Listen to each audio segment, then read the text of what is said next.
งเคยเก็บสมองเห็นพ่อ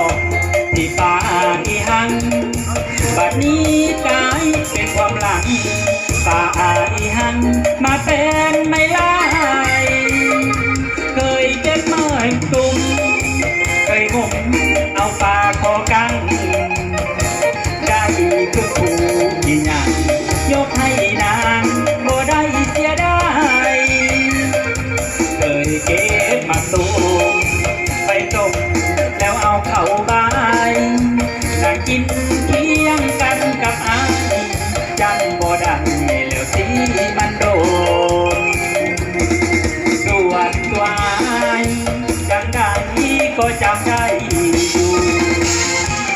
เคยเก็บกระปูออมใส่ยอดเพชรอยู่โคนคิดฮอดอดีตมันคิดบ่ลืมหน้ามนถึงเขาจากเขาไปดนยังหาหน้ามนคือเก่าเหลือแต่ลายเส้นเนื้อเย็นเส้นลังผูกไว้อายเอามาเบิ่งยามใดน้ำตาอายมันไหลบ่เศร้าบ่มีเงินแต่งแก้มแดงกายเป็นของเขาเดี๋ยวนี้น้องมีลูกเต้าส่วนตัวเฮายังเป็นบ่าวเฒ่าอยู่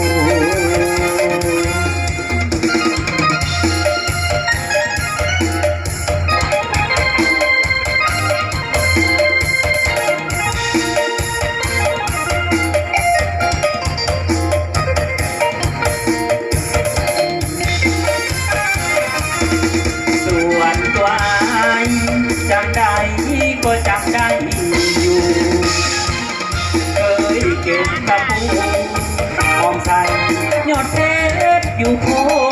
นคิดฮอดอดีตมันคิดก็ลืมหน้ามนเชิงเขาจากเขาไปเดิน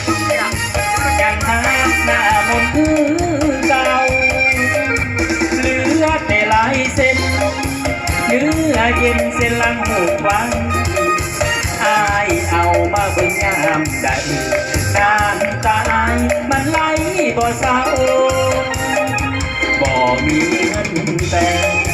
แก้มแดงกายเป็นของเขาเดี๋ยวนี้น้องมีลูกเต้าส่วนตัวเฮายังเป็นบ่าวเฒ่าอยู่